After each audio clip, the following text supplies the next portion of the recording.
I got the divorce papers by email while I was still in the desert. 13 years of marriage ended in a PDF attachment.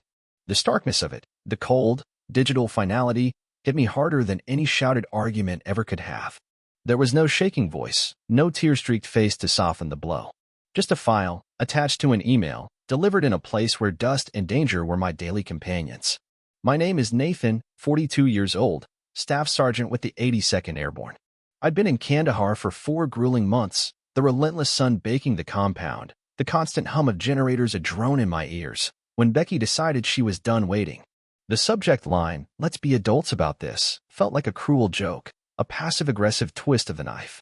The message itself was 3 sentences long, each one a hammer blow to my chest. She'd already filed the paperwork, she'd already emptied our joint account, she'd already moved her new boyfriend, Jeremy, into our house in Spokane. I read the email twice, the words blurring and then snapping back into sharp focus, each one carving deeper. My first instinct was a gut punch of disbelief, then a cold, creeping numbness. It was an out-of-body experience, like watching a scene unfold on a grainy security monitor, detached from the raw, visceral pain. A metallic taste filled my mouth, like I'd just bitten into something bitter and unforgiving. The desert heat, usually a constant, oppressive weight, suddenly felt irrelevant. My world had just shrunk to the size of that laptop screen, its pixels delivering the death sentence to my marriage. I closed my laptop, the screen going black, reflecting my own stunned, uncomprehending face. The darkness felt appropriate. I needed to move, to do something, anything, to shake off this paralysis, this suffocating weight. My muscles ached from the last patrol, but the physical fatigue was nothing compared to the sudden, profound weariness that settled in my bones. I walked to the communal shower stall, the grit of the desert still clinging to my uniform, and let the lukewarm water run over me. It was supposed to cleanse, to wash away the dust and the day's fatigue, but it felt like it was stripping away something else, something vital. Every drop felt heavy, weighing me down, each one a tiny reminder of how little I knew of what was truly happening back home. I got dressed for my shift, pulling on my gear with the familiar, mechanical motions ingrained by years of training. My hands worked, securing my vest, adjusting my helmet, checking my rifle, but my mind was a chaotic swirl of fragmented thoughts. Jeremy? Our house? How long?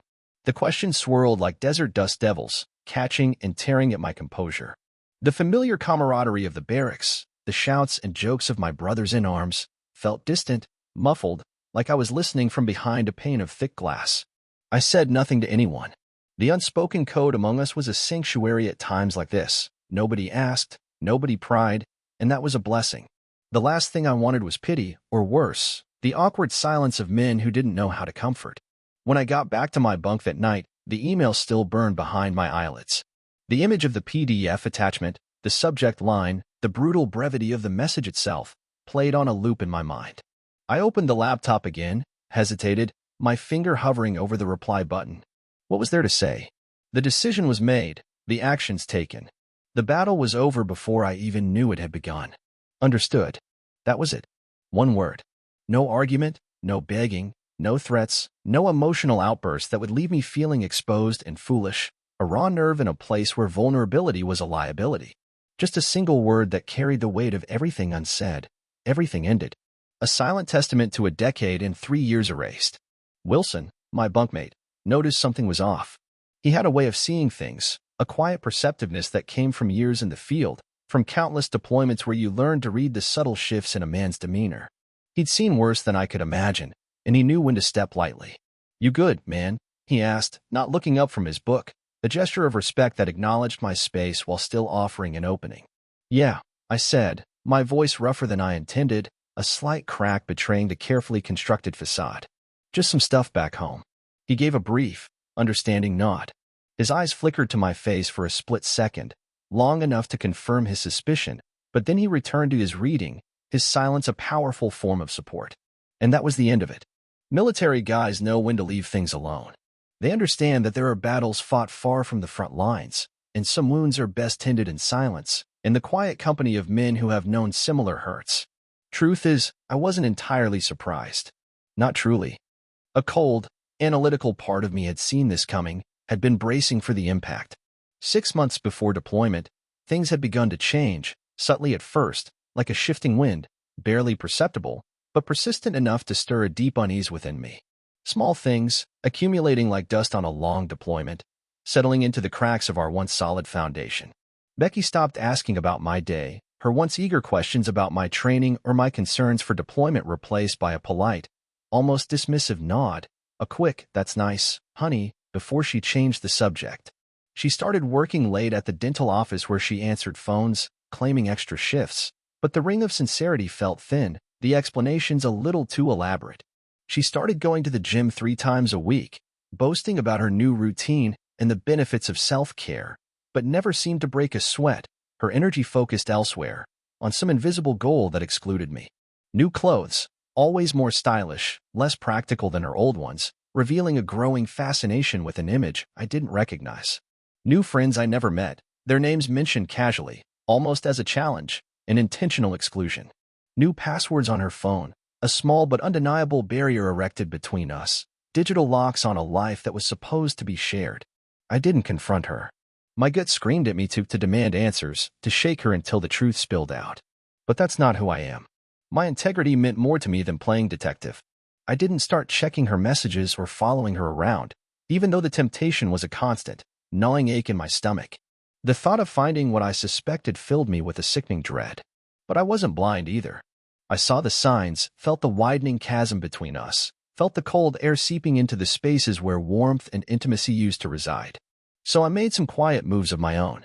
Nothing dramatic, no overt accusations or desperate pleas. Just precautions. A soldier's instinct for self-preservation translated into the mundane reality of civilian life.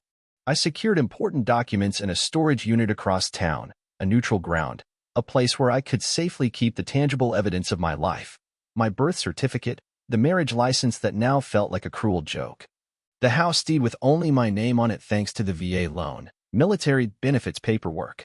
These were the foundations of my life, things I knew I needed to protect, things that couldn't be easily taken or forgotten. I moved my grandfather's watch, a heavy, solid piece of history that had marked generations of Donnelly men, its ticking a comforting reminder of continuity, and my mom's old silver to the same unit.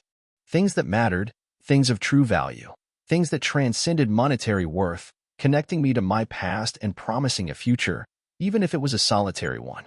I also opened a separate account at a different bank, a small, independent branch far from our usual one, a discreet haven for my own financial security, and started diverting a small, careful part of my pay there. Not enough that she'd notice, not enough to spark suspicion or a conversation I wasn't ready for, but enough that I wouldn't be starting from zero if things went south, if my gut instinct proved true. It was a tactical withdrawal, a silent preparation for a battle I hoped would never come. The night before I deployed, she hugged me at the airport. It was a perfunctory embrace, her body stiff against mine, lacking the usual comfort, the lingering warmth I craved before leaving for a war zone. "Stay safe, okay?" she'd said, her voice flat, devoid of the usual catch in her throat, the forced cheerfulness, or the genuine sorrow. Her eyes were dry, unnervingly so, like she was saying goodbye to a coworker, an obligation, not a husband heading to a place where death was a daily possibility. The fluorescent lights of the airport terminal made her skin look pale, almost translucent. Part of me, the deeply loyal, stubbornly optimistic part, wanted to believe I was wrong, that it was just the stress of deployment weighing on us both, the fear of the unknown. I should have known then, seen the finality in her dry eyes, felt the absence of real sorrow in her perfunctory touch. But hope, even a flicker, can be a potent deceiver, clouding judgment, whispering lies. I wasn't wrong. What she didn't know was that I'd prepared for this moment, not with anger or bitterness, but with a quiet, steely resolve that had been forged in the crucible of my military service. And what she didn't understand was that I never start fights, but I do finish them. This wasn't about revenge. It was about restoration, about reclaiming what was rightfully mine, and setting things right. It was about proving, to myself if no one else, that even in the face of such profound betrayal, I would not be broken. The desert wind outside whistled a lonely tune, mirroring the empty spaces that had opened up inside me, but beneath that emptiness, a new, hard resolve was beginning to form, cold and sharp as a combat knife. I met Becky at a friend's barbecue in 2010. I was home between tours, a brief respite from the dust and the danger, staying with my buddy Jason in Spokane. The civilian world felt strange, almost too soft after the harsh realities of deployment. She was finishing nursing school, bright-eyed and eager, though she ended up working admin at a dental practice instead. Less stress, she'd said, a casual shrug. We were married 8 months later, a whirlwind romance fueled by shared laughter and the urgency of my impending return to duty. I was drawn to her vivacity, her quick wit, her ability to make me forget the weight of my uniform for a few precious months. Becky used to say she was proud of my service, though she never quite understood it. Her dad was a bank manager, her brother a pharmacist, no military in her family, no deep roots in the world I inhabited. She'd ask, with a polite, almost naive curiosity, when I was going to get a real job, not realizing that after 15 years, the Army was my career, my identity, my family. It wasn't just a job I was killing time at. It was my life's purpose, forged in the fires of camaraderie and duty. I tried to explain the complexities, the sacrifices, the deep bonds, but I could see her eyes glaze over, the disconnect growing with each tour. We bought our house in 2014. Nothing fancy, a modest 3-bedroom, small yard, quiet neighborhood. But it was ours, a tangible symbol of our future. My name was the only one on the mortgage since the VA loan was in my name, a benefit earned through years of service and sacrifice. But I added her to the deed because that's what married people do. Share things, build a life together, trust implicitly. My dad died a year after we got married, a sudden heart attack while shoveling snow. The news hit me hard, a civilian tragedy that felt oddly out of place in my military-focused world. My mom passed 3 years later, lung cancer, though she never smoked a day in her life. The double blow left me reeling, adrift. They left me some money, not a fortune, but enough that Becky and I could pay off our student loans and still have a cushion, a small sense of financial security that felt like a quiet triumph. I deployed 4 times during our marriage, Iraq twice, Afghanistan twice. Each time I came home, Becky seemed a little more distant, a little more restless, like she was playing a role she'd outgrown, a costume that no longer fit. I didn't sign up to be a military wife, she told me once, her voice laced with an edge of resentment, after I mentioned possibly re-upping for another 4 years. I'm tired of being alone all the time. I understood that. I did. The loneliness of a military spouse was a silent burden I couldn't lift from her shoulders. But the Army was the only place I ever felt like I truly belonged, where my skills were valued, where my purpose was clear. I was good at my job. People depended on me. The weight of that responsibility was a heavy cloak I wore with pride. In 2019, things started changing. Small stuff at first, almost imperceptible. Becky got irritated when I called during her girls' nights, her voice sharp, dismissive. She started talking about how her friend Melissa had divorced her husband and was living her best life now, a subtle but potent seed planted in my mind. She started making comments about how we didn't really have anything in common anymore, echoing a growing sense of isolation that I, too, felt. I suggested counseling, a desperate plea for connection, for a path back to what we once were. She waved it off. We're fine, Nathan, just going through a phase. Then came the late nights at work, the weekends away with friends I'd never met, the new clothes she wore with an unfamiliar confidence, the gym membership she rarely used but kept renewing. I should have confronted her, should have demanded answers, forced the issue. But that's not how I handle things, never have. My dad taught me to think before I speak, to be sure before I act, to observe, to analyze, to gather information before making a move. So I watched, and I prepared. Quietly, methodically. Because my gut was screaming at me, telling me something was coming. And in this life, you learn to trust your gut. It's a survival instinct, honed by years of living on the edge. 2 weeks after getting the divorce email, the shock had begun to recede, replaced by a cold, simmering anger. I was sitting in the mess hall, the clatter of trays and low chatter of my unit a familiar backdrop, when my phone buzzed. A notification from our bank app, another withdrawal. $88,500. Almost everything that was left in our joint account. The digital numbers on the screen felt like a physical assault. I set my fork down, the half-eaten meal suddenly unappetizing, and opened the app. The joint account balance was down to a paltry $22.37. Our savings, $47,000 we'd built up over years of careful planning, gone completely. Transferred to an account I didn't recognize. My stomach churned. Murphy, one of the guys from my unit, glanced over. Bad news. I locked my phone, the screen reflecting my grim face. Nah, just some account stuff. The lie felt hollow, but necessary. I couldn't break down here. Not now. That night, the anger festered, cold and sharp. I called our bank from the base phone center, the The static crackle on the line a poor soundtrack to the unfolding disaster. It turned out Becky had been moving money for weeks. Small amounts at first, barely noticeable, disguised as routine transfers. Then larger ones, bolder, more confident. The really big transfers, the ones that decimated our savings, started the day after I deployed. The realization hit me like a physical blow. She had waited until I was gone, until I was thousands of miles away, isolated and vulnerable. I hung up, the receiver heavy in my hand, and stood in the hallway for a long time, the fluorescent lights humming overhead. I watched guys laughing, calling their kids, their wives, their parents, normal life happening all around me, vibrant and real, while mine was burning down, reduced to ashes by a woman I thought I knew. That's when Wilson found me. He had a way of appearing when you least expected it, but most needed it. Heard from Alvarez that you looked like you'd seen a ghost at dinner, he said, his voice soft, non-judgmental. What's up? I don't usually share personal stuff, especially not the messy, civilian kind. But Wilson had pulled me out of a bad situation in Kandahar once, a close call that had cemented a bond forged in fire. I trusted him with my life, so perhaps I could trust him with my broken heart. My wife emptied our accounts and moved her boyfriend into our house, I said, the words tasting like ash. Sent divorce papers while I was on patrol last week. Wilson didn't give me the usual platitudes. No, I'm sorry, or that's rough, or you'll find someone better. He just asked, his voice calm, pragmatic, what's your plan? Not sure yet, I said, the vastness of the problem looming before me. He nodded. Let me know if you need anything. His offer was simple, but it carried the weight of unwavering loyalty. That night, sleep was an impossible luxury. My mind raced, a whirlwind of betrayal and burgeoning strategy. I pulled out my laptop and logged into our home security system, a detail Becky probably forgot I could access remotely. The cameras, once a source of comfort, a way to feel connected to home, now showed a horrifying tableau. A strange truck in our driveway, parked at an angle I would never use.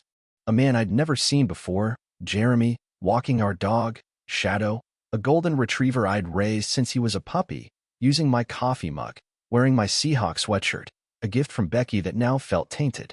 And there was Becky, in the kitchen I'd renovated myself during my last leave, laughing, her head thrown back, a picture of carefree happiness. Something shifted inside me. Not anger, exactly. Not the hot, blinding rage I might have expected. Something colder, clearer. A precise, surgical detachment. It was the feeling of a mission parameters being defined, a target acquired. I closed the laptop and pulled out my phone. My fingers moved with a new sense of purpose, tapping out a list in the dim light of my bunk. Call James, my army buddy who became a sharp lawyer, always knew how to navigate the complex world of civilian law. Check the VA loan terms. Every detail mattered now. Contact Master Sergeant about emergency leave. This required my physical presence. Review home refinance documents, something Becky had mentioned casually last year, a fleeting thought that now felt like a sinister foreshadowing. Check the security on my military pension accounts, protecting my future, however uncertain it seemed. I didn't feel sad anymore. The grief was a dull ache, distant and manageable. I didn't even feel angry, not in the screaming, uncontrolled way. I felt focused. Like I was planning a complex, high-stakes mission. This wasn't about emotion now. This was about strategy. At 0500, before my shift started, with the first hints of false dawn painting the desert sky, I sent an email to James with the subject line, "Need legal help. Discreet and urgent." His reply came an hour later, a testament to his dedication, "Call me. Secure line only." When I hung up from that call, a sense of grim clarity settled over me. I knew exactly what I needed to do. I didn't need to yell. I didn't need to threaten. I didn't even need to confront her. I just needed to wait and watch, and let her own actions become the trap. The game was on. 2 months later, I was back on American soil. The dry, searing heat of Kandahar had given way to the damp, cool chill of a Spokane spring, but the internal cold I carried was far more profound. It settled in my bones, a deep, pervasive numbness that kept the more volatile emotions, the rage, the heartbreak, at bay. I didn't tell Becky I was coming home. Didn't call, didn't text. There was no point in giving her a heads up. She'd already shown her hand. Instead, I checked into a motel in downtown Spokane under a different name, a tactical move that felt strangely liberating, a whisper of a new identity forming. I needed to observe, to analyze, to confirm without interference. Then I contacted James. We met at a diner 10 miles outside of town, a neutral zone chosen for its anonymity. The air hung thick with the smell of stale coffee and fried food, the flickering fluorescent lights casting a harsh, unforgiving glow. James slid into the booth opposite me, his eyes, usually sharp and calculating, softened with genuine concern. He was more than a lawyer. He was a brother in arms, a man who understood the unspoken language of duty and betrayal. "You look like hell," he said, his voice quiet. "Feel like it too," I replied, the weariness deep in my bones, a physical manifestation of the mental toll. The lack of sleep, the constant gnawing thoughts, the weight of the desert still clinging to my soul, it all showed. James handed me a folder. It was thick, meticulously organized, a testament to his legal prowess. Inside were all the documents we discussed over our secure calls, the house deed, meticulous loan documents, bank statements that laid bare the depth of Becky's betrayal. Each paper was a fresh stab of disbelief, a stark reminder of how thoroughly I had been deceived. And this, he pulled out a separate paper, a single sheet that felt heavier than all the rest, almost burning my fingers. "Found something interesting when I was digging into your finances." It was a refinance application with my signature on it. Except it wasn't my signature. Not quite. Someone had tried to copy it, clearly. But they'd missed the subtle details, the ingrained muscle memory of my hand, the unique way my pen formed certain letters. The middle initial was wrong, a slight flourish where there should have been a clean line. The stroke pattern wasn't mine. My military training had ingrained attention to detail, and this forgery, while superficially convincing, screamed its falsehood to my practiced eye. "Becky did this?" I asked, though the answer was already a cold, certain nod in my gut. The betrayal was complete, absolute. James nodded slowly, his expression grim. 3 months ago. Used the equity to pull out $330,000. Your signature is required for that, since the VA loan is in your name only. The pieces clicked into place, forming a horrifying picture of calculated deception, a plan executed with chilling precision while I was half a world away, serving my country. Forge my signature, take out a loan against our house, then clear out our accounts and divorce me, I said, the words tasting like ash in my mouth. Busy woman. The sarcasm was thin, barely masking the depth of my shock and disgust. "It gets better," James said, his voice flat. "She listed her boyfriend as a co-applicant." My jaw clenched. "Jeremy. The phantom man from my security cameras. He's got a record, 2 DUIs and a fraud charge from 2019. The revelation hit me with the force of a physical blow. This wasn't just a simple affair, it was a conspiracy, a planned attack on my life and my assets. The realization was sickening. I took a deep breath, trying to steady the tremor in my hands, fighting the urge to lash out. "What are my options?" "Several," James said, leaning forward, his lawyer's instincts kicking in. "But first, you need to decide what you want. What's the end goal here, Nathan?" I thought about it. I closed my eyes for a moment, picturing the house, our life, the shattered fragments of my trust. The anger was there, a dull throb, but it was overshadowed by a clearer, sharper need for justice. "I want what's legally mine," I stated, my voice firm, "and I want her to understand consequences. Not just for me, but for what she did." James smiled, a thin, knowing curve of his lips. "Then here's what we do." His plan was methodical, surgical, precise, exactly what I needed. The next day, I drove past our house. The familiarity of the street, the neat rows of suburban homes, felt alien, tainted. Jeremy's truck was gone, a small relief, but Becky's car was in the driveway, an unwelcome constant. I parked down the street, far enough to be unnoticed, and watched for a while. The urge to storm the front door, to confront her, to unleash the torrent of betrayal that churned within me, was almost overwhelming. My hands clenched on the steering wheel, knuckles white. But that wasn't the plan. Emotion was a luxury I couldn't afford. This was a mission, and like any good soldier, I would stick to the strategy. Instead, I drove to the bank, the same branch where Becky had processed the fraudulent refinance. I met with the loan officer, a young man who looked uncomfortable from the moment I introduced myself. I showed him my military ID, the real signature on my driver's license, and then, slowly, the forged documents. His face went pale, the color draining from it as he stared at the damning evidence. He stammered, "I'll need to report this immediately." "I understand," I said, my voice calm, almost detached. "I've already filed a police report." The quiet confidence in my voice seemed to rattle him more than any shouting would have. That night, I got a text from Becky. "Who have you been talking to at the bank?" Jeremy said someone was asking questions. The panic in her words was palpable, a shift from her usual detached coolness. I didn't respond. The silence was my weapon now, a deliberate, agonizing absence of the explanations she desperately sought. The next day, I went to the county clerk's office, a dusty, bureaucratic building that suddenly held immense power. I filed paperwork contesting the refinance due to fraud, a formal declaration of war. I registered formal notice that no changes to the property could be made without my physical presence, effectively locking down the house. 2 days later, Becky called.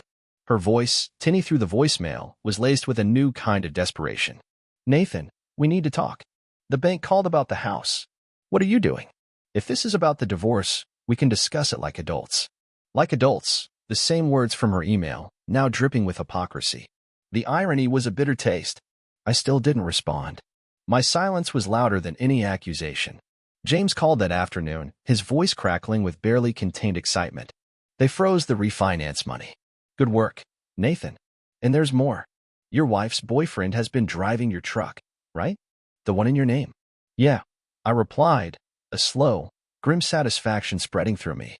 "He got pulled over this morning, driving on a suspended license from those DUIs. They impounded the vehicle." "Good," I said, a rare, genuine smile touching my lips. My property was being recovered, piece by piece. He also had some interesting things in the truck. Prescription pads from the dental office where Becky works. They weren't blank. My eyes closed. The air left my lungs in a slow, controlled exhale. She's been stealing prescription pads? Looks that way. The police are investigating. This is getting sticky. I hung up and sat on the edge of the motel bed. This was getting bigger than I'd expected, spiraling out of control in ways I hadn't anticipated. Part of me, the old Nathan, the husband who believed in second chances, wanted to call Becky, warn her. Old habits died hard. But then I remembered the security camera footage, my house, my dog, my life, given away like it meant nothing. The image of Jeremy wearing my sweatshirt, laughing in my kitchen with Becky, flashed in my mind. No, this was the path now. I couldn't turn back. And honestly, I didn't want to. My resolve had hardened into something unbreakable. I met with the bank fraud investigator the next morning. His name was Thompson, a short guy with tired eyes and a coffee stain on his tie. He looked like he'd seen it all. "This happens more often than you'd think," he said, spreading documents across his desk, a grim parade of human weakness. "Spouse deploys, other spouse sees an opportunity. It's a sad reality of military life, Staff Sergeant." His words resonated, a confirmation of a dark truth I was now living.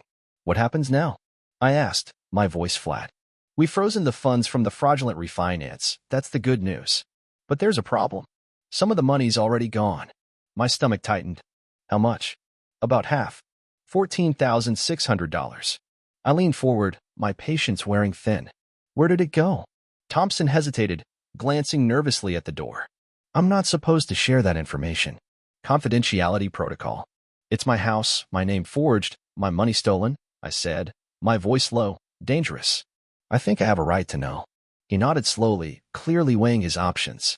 Then, with a sigh, he turned his computer screen toward me. "These are the transfers out of the refinance account." I scanned the list. Multiple transfers to someone named Daniel Spencer. Not Jeremy. Someone else I'd never heard of. A new player in this twisted game. "Who's Daniel Spencer?" I asked.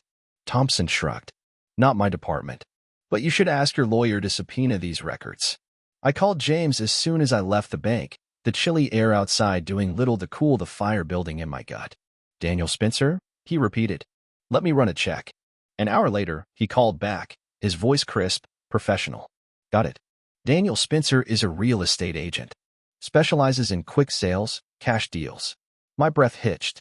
"She was planning to sell our house," I said, the realization hitting me like a physical blow, a direct punch to the solar plexus.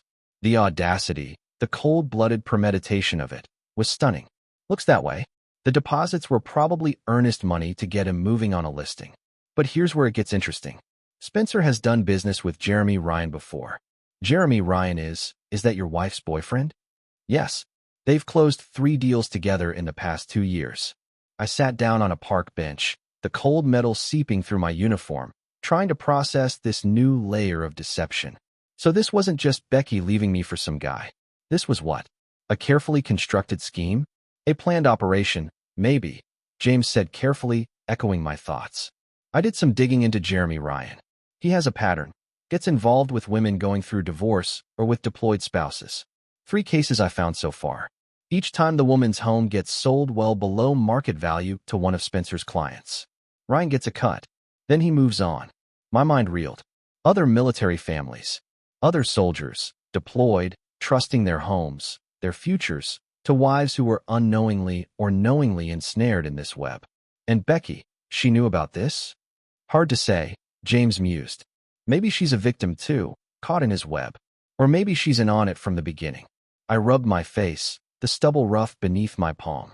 The betrayal felt even deeper now, spreading outwards, touching other lives. This wasn't just about Becky betraying me anymore. This was something bigger. Something calculated, predatory. And other military families had been victims. What do we do? I asked, my voice tight with a renewed sense of purpose. I've already contacted the FBI's Financial Crime Division, James said. This crosses state lines, involves military personnel and VA loans. They're very interested. That night, I sat in my motel room with a beer, the cool can of small comfort in my hand. I thought about everything, wondering if Becky had been playing me our entire marriage, a long con from the start, or if she'd gotten swept up in Jeremy's scheme, manipulated by a con artist. Wondering if it even mattered now. The anger was still there, but it was intertwined with a weary resolve. My phone buzzed. Becky again. Nathan, please call me. The bank is saying something about fraud, and Jeremy got arrested for driving your truck. I don't understand what's happening. I stared at the message for a long time, the words blurring, then sharpening. Her confusion, her sudden panic, it felt almost performative. Then I typed, "Who is Daniel Spencer?" 3 dots appeared as she started typing, then stopped. Started again, stopped. Finally, "I don't know what you're talking about." A lie. A blatant, desperate lie. 14,600, I wrote. Multiple transfers. House listing. No response for 10 minutes. The silence was deafening, a confession in itself. Then, "It's not what you think." I turned off my phone and went to bed. The battle was nearing its climax. The next morning, James called, his voice imbued with a new urgency. "FBI wants to meet. They've been investigating Ryan and Spencer for months. Your case, Nathan, you're not the first, but you might be the case that breaks it open." For the first time since getting that divorce email, I felt something close to satisfaction, a cold, hard sense of purpose fulfilling itself. Not because my marriage was over, but because the truth was finally coming out, and with it, a chance for justice for others. I met with the FBI agents at their field office in Spokane. Agent Patel, sharp and perceptive, and Agent Donovan, calm and methodical. They recorded my statement, every detail, every chilling revelation. They took copies of all the documents James and I had gathered, a thick stack of evidence.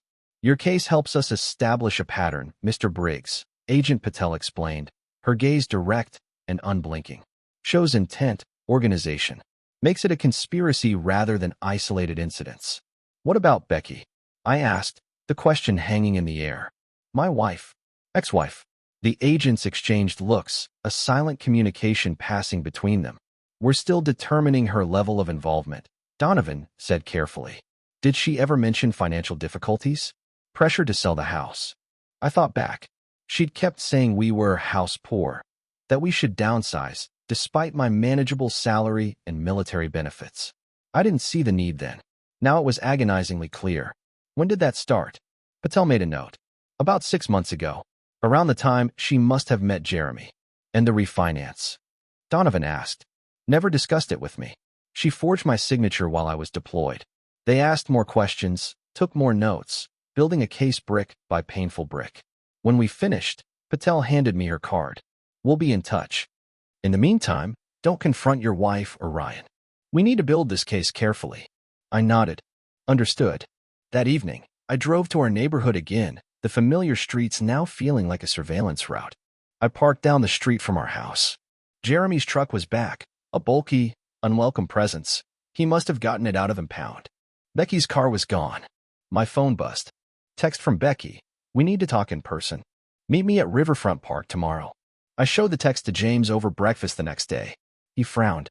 "Don't go," he advised. "Nothing good can come from talking to her right now." It could jeopardize the investigation. I won't, I said. But I want to know what she's doing today while she thinks I'm meeting her.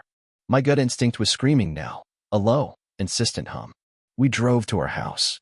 At 9:30 a.m., we parked across the street, a mundane gray sedan amidst the suburban vehicles. At 9:45, Becky came out, got in her car, and drove away, heading toward Riverfront Park. Now what? James asked, a hint of impatience in his voice. Now we wait, I said, my eyes fixed on the empty driveway. 20 minutes later, a sleek black car pulled up. Real estate agent logo on the door, Daniel Spencer. Jeremy came out to greet him, a false bonhomie in his smile. They talked in the driveway, their voices low, then went inside. Should we follow them? James asked, reaching for his keys. I shook my head. No need. I installed security cameras last year. Interior and exterior. They upload to cloud storage. James's eyebrows shot up. You didn't mention that before. Never came up, I said, pulling out my phone. The digital world that had delivered my divorce papers was now my most powerful weapon. I opened the security app and angled the screen so James could see. Spencer and Jeremy were in our living room, the room I had painted, the furniture we had chosen together. Spencer was taking photos, his movements brisk and professional. Jeremy was pointing at features of the house, a casual possessiveness in his gestures. I turned up the volume, the voices clear and chillingly audible. Should list by the end of the week, Spencer was saying, his voice confident. I've got a buyer interested already. Cash offer as usual. How much? Jeremy asked, his greed barely veiled. For 20. We list at 470. They offer 420. Everybody's happy. A casual dismissal of my entire life, my home. What about the husband? Becky says he's causing trouble. Spencer waved dismissively, a sneer twisting his lips. Military guys are all the same.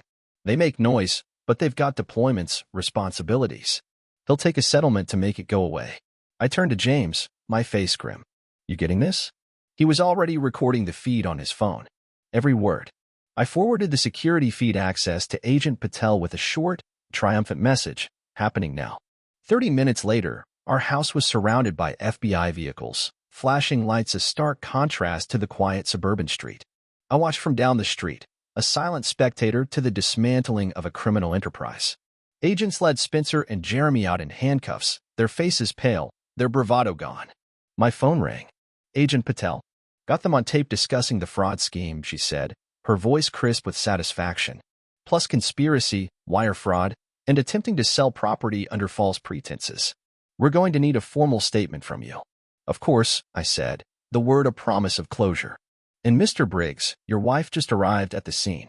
She's distressed. I looked down the street. Becky was standing on our lawn, hands clamped over her mouth, her face a mask of shock and disbelief, watching as FBI agents carried boxes of documents from our house. Her world was crumbling, just as mine had. What happens to her? I asked, my voice flat, devoid of emotion. That depends, Patel said, her tone pragmatic.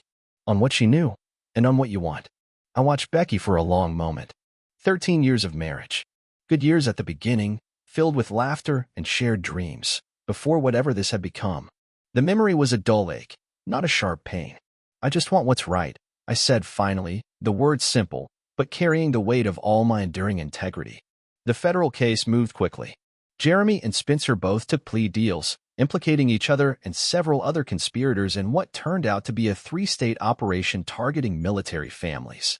The scope of their deception was staggering. Becky maintained she knew nothing about the larger scheme, said Jeremy had convinced her I was hiding money, planning to leave her with nothing, said the refinance was his idea, she'd just gone along with it. Maybe that was true, maybe it wasn't. The line between victim and accomplice was blurred by her own choices. Either way, she agreed to a settlement. Full restitution of the stolen funds, forfeiture of any claim to the house or my military pension, a signed confession about the forgery. In exchange, I didn't press charges. The divorce was finalized 6 months after that email from Kandahar. No fault. Clean break. All things considered, a quiet end to a tumultuous chapter. On the day the last paperwork was signed, a strange sense of quiet emptiness settled over me. Agent Patel called. Jeremy Ryan was sentenced today. 8 years for fraud, conspiracy, and identity theft. Spencer got 12. Thought you'd want to know. Thank you, I said, the words feeling inadequate.